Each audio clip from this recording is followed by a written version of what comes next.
Tonight's story is one of the darkest fairy tales ever written. It begins with a promise and ends with something almost impossible to forget. Good evening and welcome to Soft Spoken After Dark. I'm Eva and tonight's story is The Juniper Tree. Long, long ago, some 2,000 years or so, there lived a rich man with a good and beautiful wife. They loved each other dearly, but sorrowed much that they had no children. So greatly did they desire to have one that the wife prayed for it day and night, but still they remained childless. In front of the house, there was a court in which grew a juniper tree.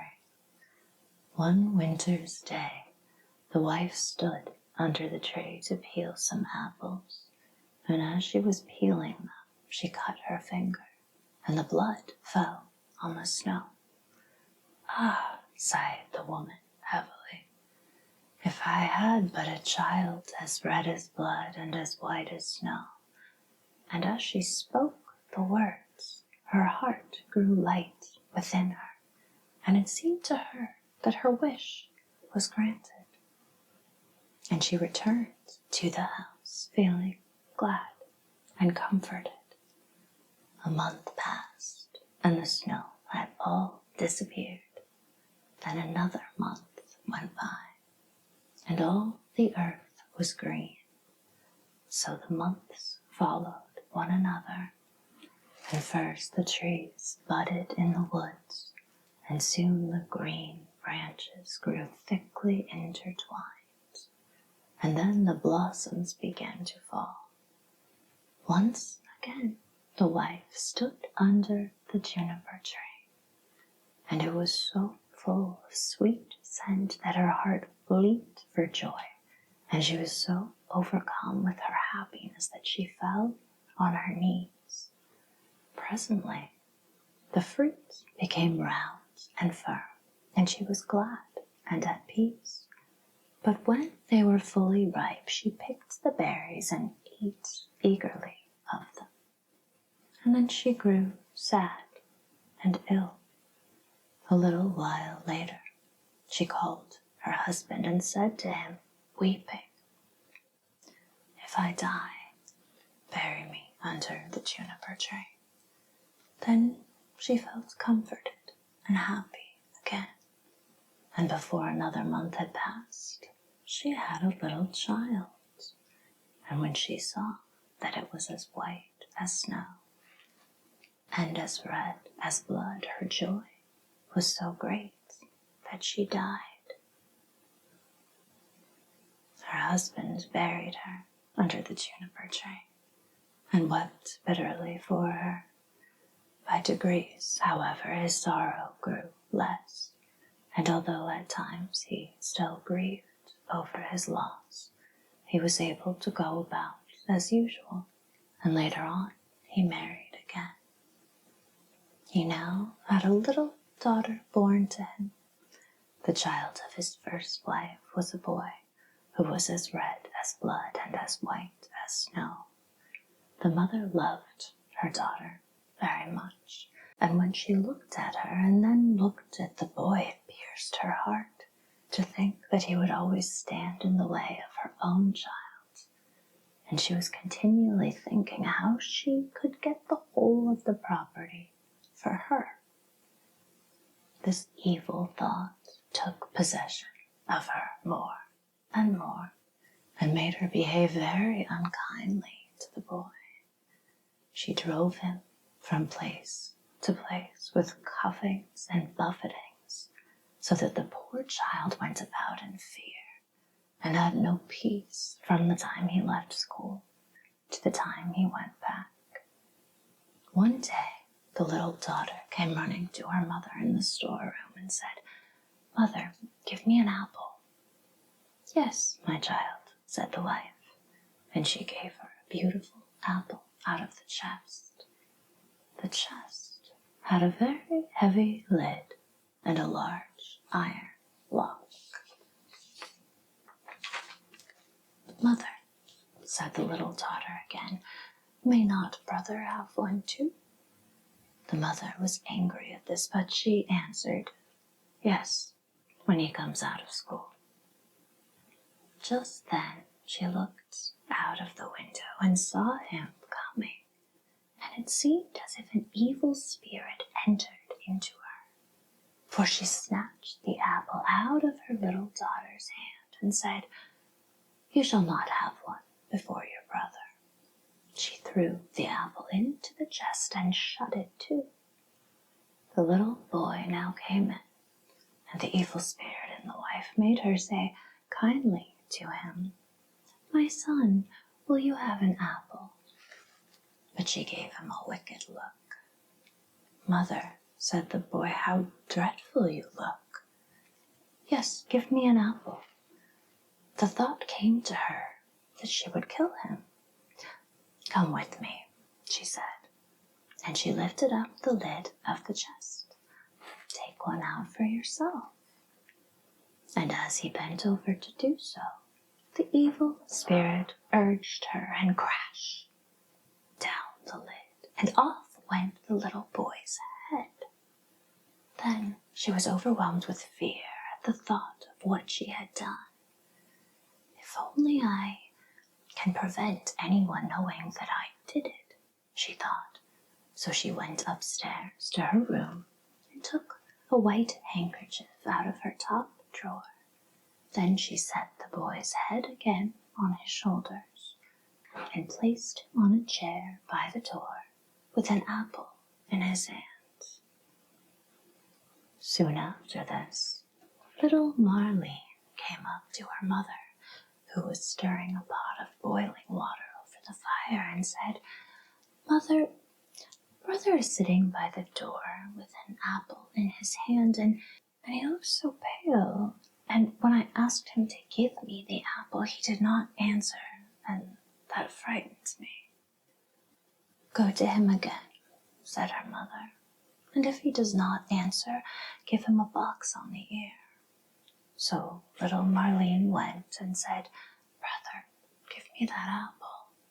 But he did not say a word, and then she gave him a box on the ear, and his head rolled off. She was so terrified at this that she ran crying and screaming to her mother.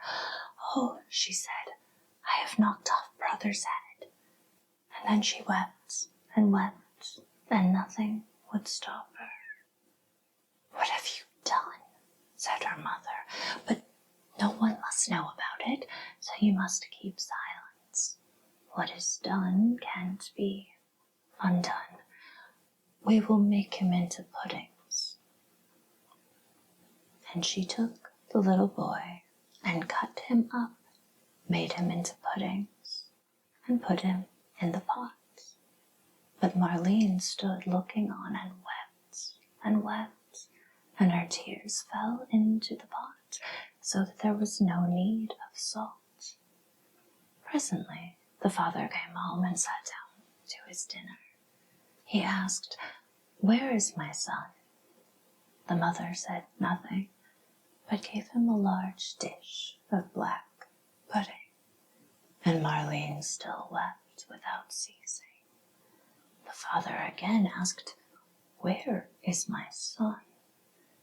"Oh," answered the wife, "he has gone into the country to his mother's great uncle. He is going to stay there some time." "What has he gone there for? And he never even said goodbye to me."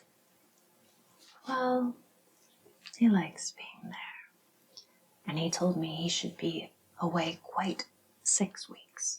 He is well looked after there." "I feel very unhappy about it," said the husband, "in case it should not be all right, and he ought to have said goodbye to me." With this, he went on with dinner and said, "Little Marlene, why do you weep? Brother will soon be back." Then he asked his wife for more pudding, and as he ate, he threw the bones under the table. Little Marlene went upstairs and took her best silk handkerchief out of her bottom drawer, and in it she wrapped all the bones from under the table and carried them outside. And all the time she did nothing but weep. Then she laid them in the green grass under the juniper tree, and she had no sooner done so than all her sadness seemed to leave her, and she wept no more. And now the juniper tree began to move, and the branches waved backwards and forwards, first away from one another and then together again, as it might be someone clapping their hands for joy.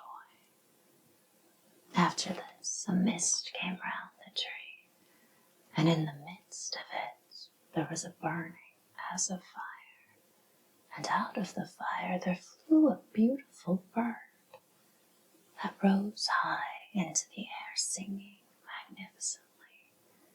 And when it could no more be seen, the juniper tree stood there as before, and the silk handkerchief and the bones were gone.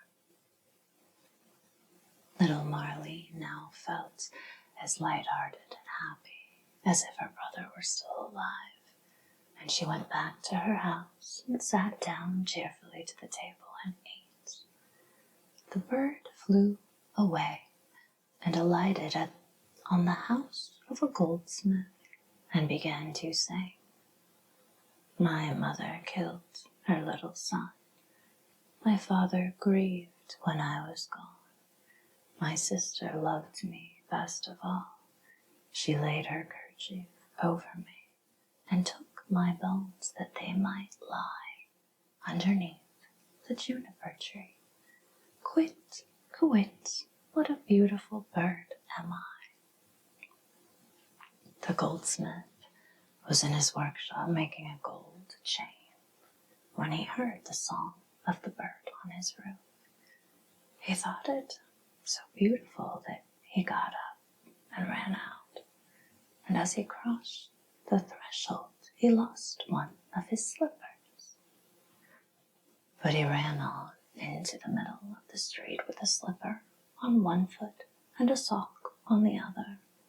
He still had on his apron and still held the gold chain and the pincers in his hands.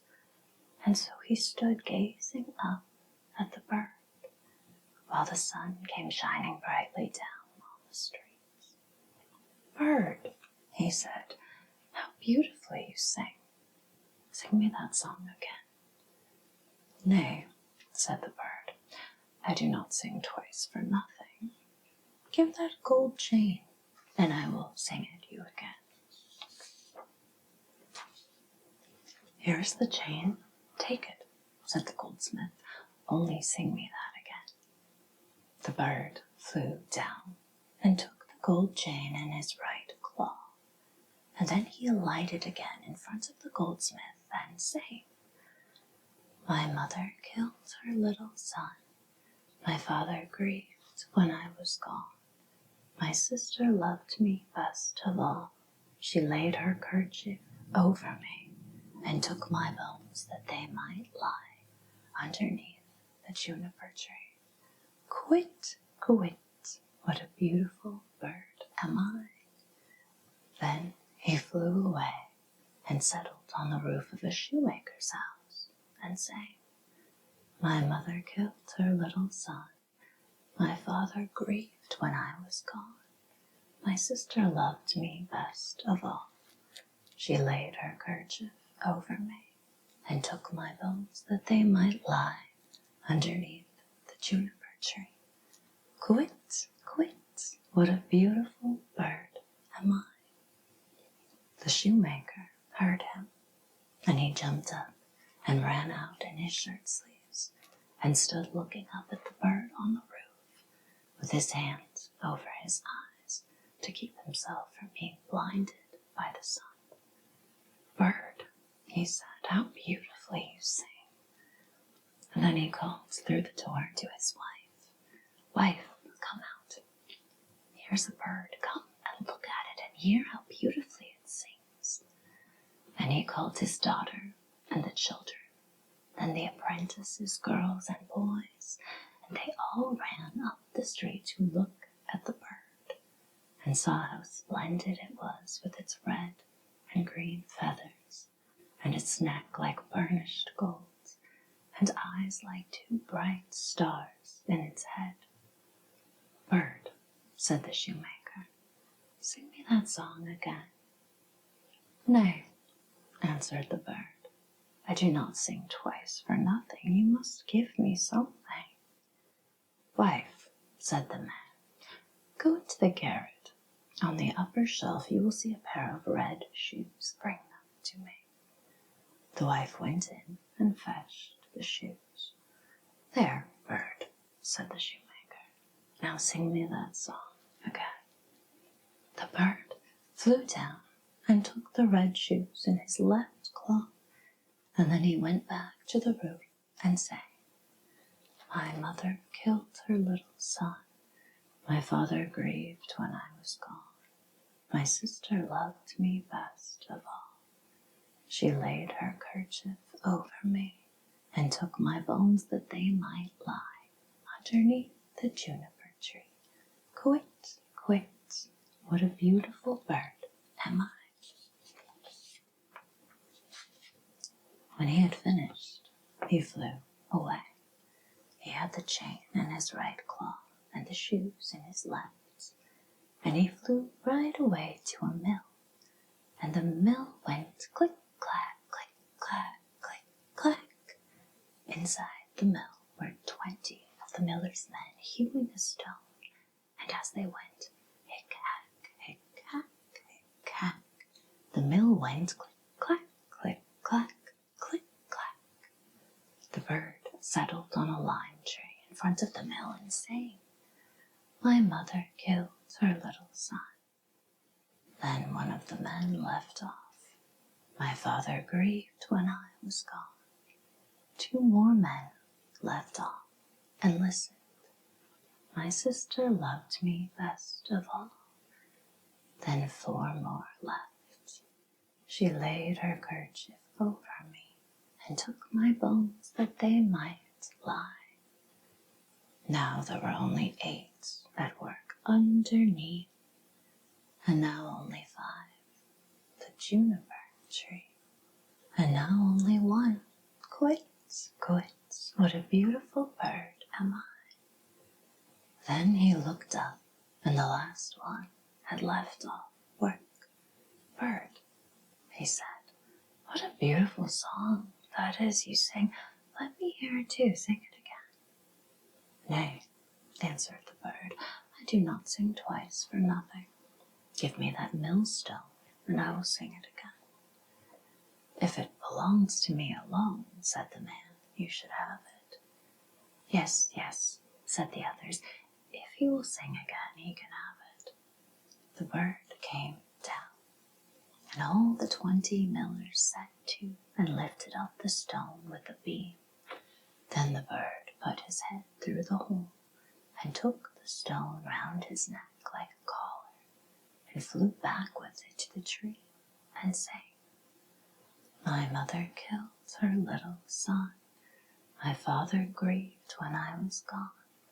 My sister loved me best of all. She laid her kerchief over me and took my bones that they might lie underneath the juniper tree. Quit, quit, what a beautiful bird am I. And when he had finished his song, he spread his wings, and with the chain in his right claw, the shoes in his left, and the millstone round his neck, he flew right away to his father's house. The father, the mother, and little Marlene were having their dinner. How light-hearted I feel, said the father, so pleased and cheerful. And I, said the mother, I feel so uneasy, as if a heavy thunderstorm were coming. But little Marlene sat and wept and wept, and the bird came flying towards the house and settled on the roof. I do feel so happy, said the father, and how beautifully the sun shines. I feel just as if I were going to see an old friend again. Ah, said the wife, and I am so full of distress and uneasiness that my teeth chatter, and I feel as if there were a fire in my veins. Then she tore open her dress, and all the while little Marlene sat in the corner and wept, and the plate on her knees was wet with her tears. The bird now flew to the juniper tree and began singing, "My mother killed her little son." The mother shut her eyes and her ears that she might see and hear nothing, but there was a roaring sound in her ears like that of a violent storm, and in her eyes a burning and flashing like lightning. My father grieved when I was gone. "Look, mother," said the man, "at the beautiful bird that is singing so magnificently, and how warm and bright the sun is, and what a delicious scent of spice in the air. My sister loved me best of all." Then little Marlene laid her head down on her knees and sobbed. "I must go outside and see the bird nearer," said the man. "Ah, do not go," cried the wife. "I feel as if the whole house were in flames." But the man went out and looked at the bird. She laid her kerchief over me and took my bones that they might lie underneath the juniper tree. Quit, quit, what a beautiful bird am I. With that, the bird let fall the gold chain, and it fell just round the man's neck, so that it fitted him exactly. He went inside and said, "See what a splendid bird that is. He has given me this beautiful gold chain, and looks so beautiful himself." But the wife was in such fear and trouble that she fell on the floor, and her cap fell from her head. Then the bird began again. "My mother killed her little son." "Ah me," cried the wife, "if I were but 1,000 feet beneath the earth, that I might not hear that song. My father grieved when I was gone." And the woman fell down again, as if dead. "My sister loved me best of all." "Well," said little Marlene, "I will go out too and see if the bird will give me anything." So she went out. She laid her kerchief over me and took my bones that they might lie. And he threw down the shoes to her underneath the juniper tree. Quit, quit, what a beautiful bird am I. And she now felt quite happy and light-hearted. She put on the shoes and danced and jumped about in them. "I was so miserable," she said, "when I came out, but that has all passed away. That is indeed a splendid bird, and he has given me a pair of red shoes." The wife sprang up, with her hair standing out from her head like flames of fire.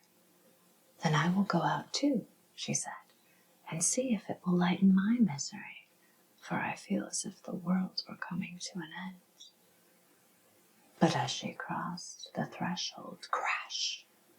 The bird threw the millstone down on her head, and she was crushed to death. The father and little Marlene heard the sound and ran out, but they only saw mist and flame and fire rising from the spot, And when these had passed, there stood the little brother, and he took the father and little Marley by the hand. Then they all three rejoiced, and went inside together, and sat down to their dinners, and ate.